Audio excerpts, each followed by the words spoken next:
Welcome to our channel.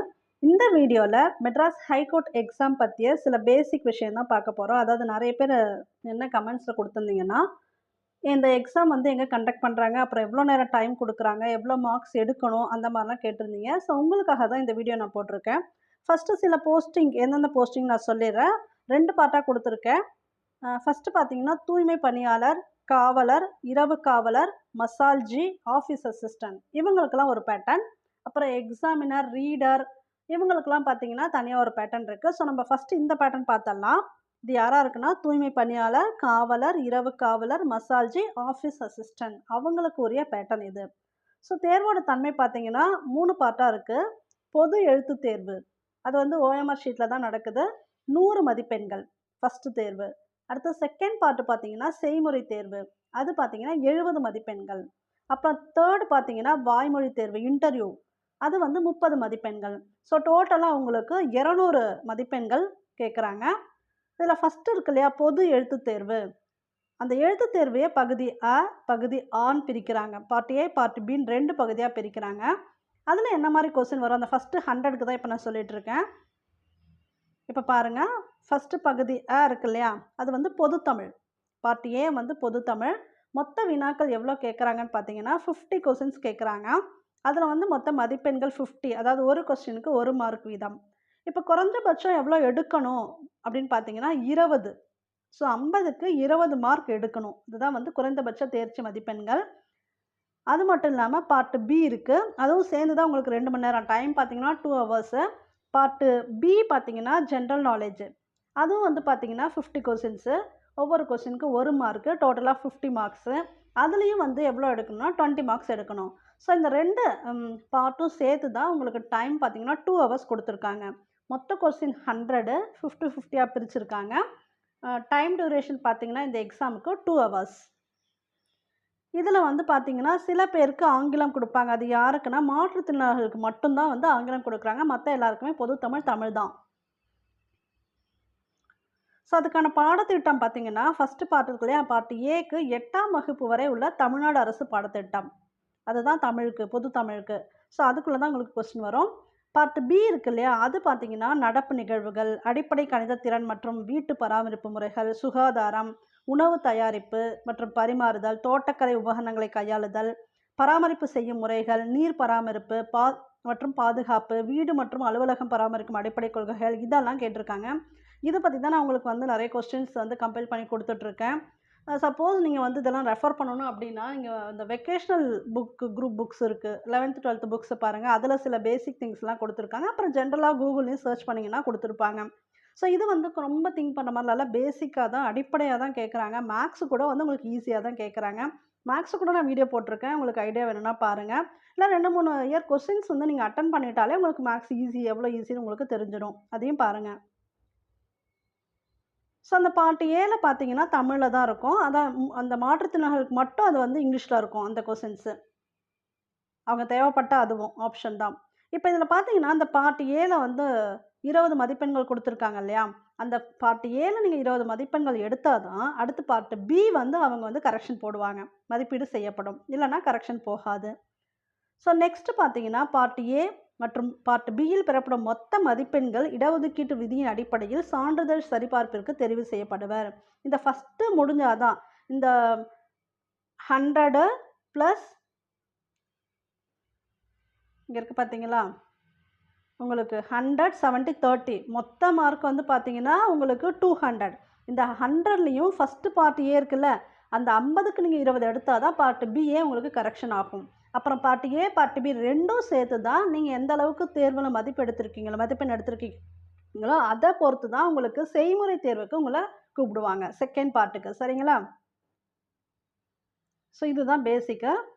இதில் அந்த 70 மதிப்பெண்கள் இருக்கு இல்லையா, செய்முறை தேர்வு, குறைந்தபட்ச தேர்ச்சி மதிப்பெண் வந்து அதில் 28 மார்க் எடுக்கணும் 70க்கு. இந்த 70 மார்க்குக்குமே நீங்கள் வந்து ஃபஸ்ட்டில் வந்து கிளியர் பண்ணியிருந்தால் மட்டும்தான் உள்ளே போக முடியும். அடுத்து செய்முறை தேர்வுக்கு எழுத்து தேர்வு பெற்ற மதிப்பெண்கள் அடிப்படையில் 1:5 என்ற விகிதத்தில் அல்லது மெட்ராஸ் உயர்நீதிமன்ற ஆட்சேர்ப்பு பிரிவினால் நிர்ணயிக்கப்படும் விகிதப்படி விண்ணப்பதாரர்கள் அழைக்கப்படுவார்கள். ஸோ 1:5 அப்படிங்கிற விகிதத்தில் அழைச்சிக்குவாங்க. இதில் வந்து நீங்கள் கிளியர் பண்ணியிருக்கணும். பேசிக்காக அதுக்கு வந்து 28 மார்க்கு. ம் செய்முறை தேர்வின் முறை, தேர்வு நடைபெறும் தேதி மற்றும் இடம் தேர்ச்சி பெற்ற விண்ணப்பதாரர்களுக்கு தெரிவிக்கப்படும். செய்முறை தேர்வு சென்னையிலோ அல்லது மெட்ராஸ் உயர்நீதிமன்றம் ஆட்சேர்ப்பு பிரிவு முடிவு எடுக்கும் வேறு இடத்திலோ நடைபெறும். அவங்க வந்து இன்டிமேஷன் அவங்களுக்கு கொடுத்துருவாங்க.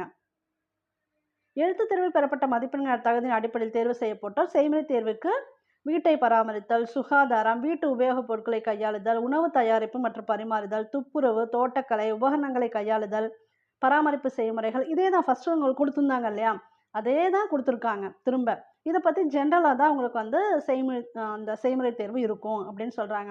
இப்போ ஃபார் எக்ஸாம்பிள் வந்து கிளிசரால் எங்கே யூஸ் பண்ணுவீங்க, லைசால் எங்கே யூஸ் பண்ணுவீங்க, அந்த மாதிரி தான் கேட்பாங்க பேசிக்காக.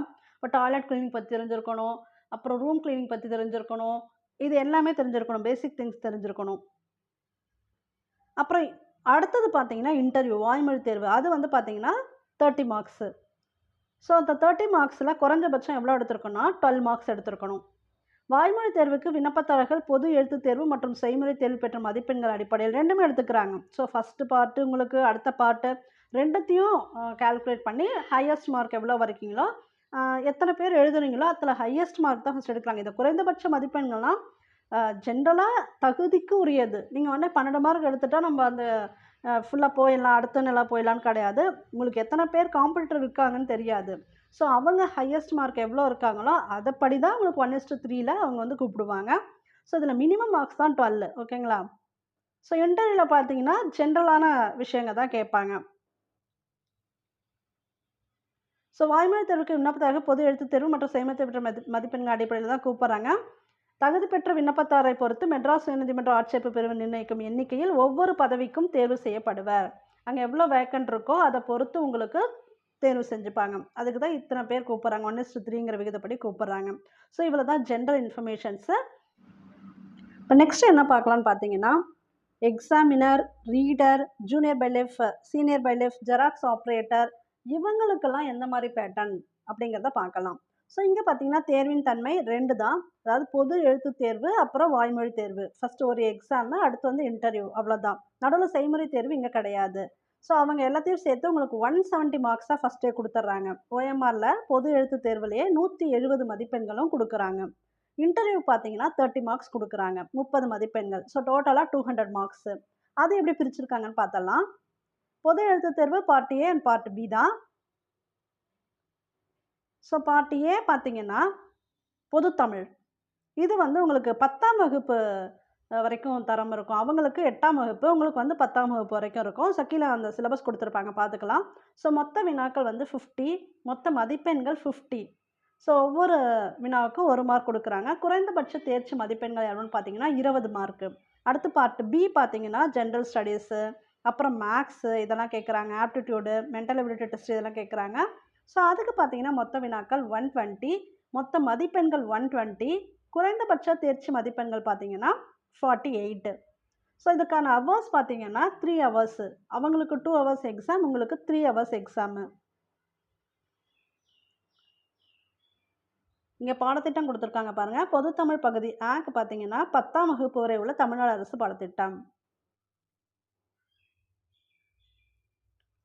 அடுத்து பொது அறிவு, திறனறிவு மற்றும் மனக்கணக்கு, நுண்ணறிவுலாம் பகுதி ஆல வருது, பார்ட் பியில் வருது. இதில் LCM, HCF, தனி வட்டி, கூட்டு வட்டி, பரப்பு, கொள்ளளவு இந்த மேக்ஸ் வந்து கொஞ்சம் அட்வான்ஸ்டாக இருக்கும். அவங்க ஆஃபீஸ் அசிஸ்டண்ட்டுக்கெலாம் கேட்குற மேக்ஸ் ரொம்ப பேசிக்காக கேட்பாங்க. ஆனால் உங்களுக்கு கொஞ்சம் இப்போ குரூப் 4 எக்ஸாம்லாம் எழுதுவீங்க இல்லையா, அந்த மாதிரி கொஷின்ஸாக இருக்கும். ரொம்ப பயப்பட வேணாம். பட் நீங்கள் ப்ராக்டிஸ் பண்ணிட்டா ஈஸியாக தான் இருக்குது questions. In compared to other TNPSC exam உங்களுக்கு Madras high court exam question paper ஈஸியாக இருக்குது. ப்ராக்டிஸ் பண்ணால் போதும்.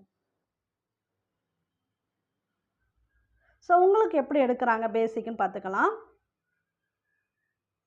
அதில் வந்து ஃபஸ்ட்டு பார்ட் இருக்கு இல்லையா, பார்ட் ஏ பார்த்தீங்கன்னா தமிழில் இருக்கும் கொஷின்ஸ். ஏன்னா பொது தமிழ்னால தமிழில் தான் இருக்கும். பார்ட் பி வந்து 2லையுமே இருக்கும், தமிழ் மற்றும் ஆங்கிலம். இந்த கொஷின் கூட சில பேர் டவுட் எனக்கு கேட்டிருந்தீங்க எப்படி இருக்குன்னு. எக்ஸாமினர் ரீடருக்கு கொஷின் பேப்பர் பார்த்தீங்கன்னா 2த்துலேயும் இருக்கும், தமிழ் அண்ட் இங்கிலீஷில் இருக்கும் பார்ட் பி. ஆனால் ஆஃபீஸ் அசிஸ்டன்ட்க்குலாம் ஃபுல்லாகவே தமிழில் தான் இருக்கும். ஸோ மாற்றுத்திறனாளிகளுக்கு பார்ட் ஏ கேள்விகள் மட்டும் அவர்கள் விருப்பப்படி தமிழ் அல்லது ஆங்கிலத்தில் அமைக்கப்படும். இது முன்னாடியே பார்த்தோம், அவங்களுக்கும் அதே தான் கொடுத்துருந்தாங்க. ஸோ இதே போல தான் பார்ட் ஏல வந்து குறைந்தபட்ச தகுதி மதிப்பெண்கள் 40%. 40%னா உங்களுக்கு அதாவது 20 மதிப்பெண்கள் எடுத்துருக்கணும். இங்கே கொடுத்துருக்காங்க இல்லையா பார்ட் ஏ. இப்போ 50 கொஸ்டின் கொடுத்துருக்காங்க இல்லையா பொது தமிழ், அந்த பொது தமிழில் கண்டிப்பாக வந்து 20 கொஸ்டின்ஸ் நீங்கள் கரெக்டாக அடிச்சிருக்கணும், 20 மார்க்ஸ் வரும். அப்போ அந்த 20 மார்க்ஸ் நீங்கள் எடுத்தால் தான் அடுத்து பார்ட் பி வந்து உங்களுக்கு கரெக்ஷன் போடுவாங்க. ஸோ இப்போ பார்ட் பி, பார்ட் ஏ 2 மார்க்ஸுமே கம்பைல் பண்ணிட்டு தான் உங்களுக்கு வந்து அதன் அடிப்படையில் தான் இன்டர்வியூக்கு கூப்பிடுவாங்க. அதனால் 2 பார்ட்டுமே இங்கே வந்து எடுத்துக்கிறாங்க, அதை ஞாபகம் வச்சுக்காங்க. இங்கே 3ல் கொடுத்துருக்காங்க பாருங்கள். பகுதி அ மற்றும் பகுதி ஆ பார்ட் ஏ, பார்ட் பியில் பெறப்படும் மொத்த மதிப்பெண்கள் இடஒதுக்கீட்டு விதியின் அடிப்படையில் வாய்மொழி தேர்விற்கு தெரிவு செய்யப்படுவர். 2மே நல்லா எழுதுங்க. தமிழ் நல்லா எழுதினாலும் உங்களுக்கு ஸ்கோர் அதிகமாகும். ஸோ அதே மாதிரி வாய்மொழி தேர்வு செகண்ட் உங்களுக்கு செய்முறை தேர்வு கிடையாது. ஸோ செகண்ட் பார்த்தீங்கன்னா டைரக்ட் இன்டர்வியூ தான். அதில் வந்து 30 மதிப்பெண்கள். குறைந்தபட்சம் அதில் எவ்வளோ எடுக்கணும்னா 12 மார்க்ஸு. ஆஃபீஸ் அசிஸ்டன்ட்டில் இருக்க மாதிரி தான் இதுலேயும் 12 மார்க்ஸ் எடுத்தால் போதும். பட் உங்களுக்கு எப்படி கூப்பிடுவாங்கன்னா 1:3 அந்த விகிதத்தின் அடிப்படையில் வந்து உங்களை கூப்பிடுவாங்க. ஸோ எல்லாத்துலேயுமே நீங்கள் வந்து நல்ல மார்க்ஸ் எடுத்துருக்கணும். ஃபஸ்ட்டு அந்த 170க்கும் நல்ல மார்க்ஸ் எடுத்துருக்கணும். அப்புறம் உங்களுக்கு இன்டர்வியூ கூப்பிட்றாங்க அதில் நல்ல மார்க் எடுத்திருந்தா. ஸோ அதை வச்சு தான் உங்களுக்கு கொடுக்குறாங்க. ஸோ இன்னும் உங்களுக்கு ஒரு வேளை இதுக்கு பற்றி டீட்டெயில்ஸ் வேணும், உங்களுக்கு டிஸ்ட்ரிக்ட் வைஸ் வேணும் அப்படின்னா நீங்கள் ஒன்றும் இல்லை, மெட்ராஸ் ஹைகோர்ட்டு இருக்கு இல்லையா, அந்த வெப்சைட்குள்ளே போயிடுங்க. வெப்சைட்குள்ளே போயிட்டு நோட்டிஃபிகேஷன் ஃபுல்லாக கொடுத்துருப்பாங்க. நீங்கள் எங்கேயுமே போக வேணாம், ஒரு பாக்ஸ்க்குள்ளே நோட்டிஃபிகேஷனே தனியாக இருக்கும். ஆன்சர் கீ போக வேணாம், இல்லை ரெக்ரூட்மெண்ட் போர்ட்டல் எதுக்கும் போக வேணாம். டைரெக்டாகவே நீங்கள் உள்ளே போனோடனே வெப்சைட்டில் அந்த பாக்ஸ்குள்ளேயே நோட்டிஃபிகேஷன்லாம் வந்துட்டுருக்கும். மோர் கொடுங்க அடுத்தடுத்து பார்க்கணுன்னா. அதில் பார்த்தீங்கன்னா நோட்டிஃபிகேஷன் பை டிஸ்ட்ரிக்ட் வைஸ் அப்படின்னு ஒரு பிடிஎஃப் இருக்கும். அதாவது 28 ஏப்ரல் 2024 வந்து டேட்டோடு இருக்கும். நோட்டிஃபிகேஷன் பை டிஸ்ட்ரிக்ட் வைஸ்னு இருக்கும். அந்த டிஸ்ட்ரிக்ட் வைஸ் நோட்டிஃபிகேஷனில் போயிட்டு உங்கள் டிஸ்ட்ரிக்ட் நீங்கள் சூஸ் பண்ணிங்கன்னா உங்கள் டிஸ்ட்ரிக்டில் என்னென்ன ஜாப் இருக்குது, அதாவது டிஸ்ட்ரிக்ட் வைஸ் இது மாறுபடுது. தருமபுரி டிஸ்ட்ரிக்டில் எத்தனை வேக்கண்ட் இருக்கோ அதே மாதிரி சேலத்தில் இருக்காது. சேலம் டிஸ்ட்ரிக்ட் வேறு மாதிரி இருக்கும். ஸோ அங்கங்கே என்னென்ன இருக்கோ அதை பொறுத்து கொடுத்துருக்காங்க. அந்த நோட்டிஃபிகேஷன்லேயே போனீங்கனாலும் இன்னும் டீட்டெயிலாக உங்களுக்கு எத்தனை போஸ்டிங் இருக்குதுன்னு நீங்கள் தெரிஞ்சுக்கலாம். இப்போ ஆஃபீஸ் அசிஸ்டன்ட்னா எத்தனை போஸ்டிங் அப்படின்றது இண்டிவிஜுவலாக ஒவ்வொரு டிஸ்ட்ரிக்ட்டுமே இருக்குது. அங்கே போய் நீங்கள் நோட்டிஃபிகேஷனில் கூட ஃபுல் டீட்டெயில்ஸ் தேவைனாலும் பார்த்துக்கலாம். Thank you for watching. All the best for your examination.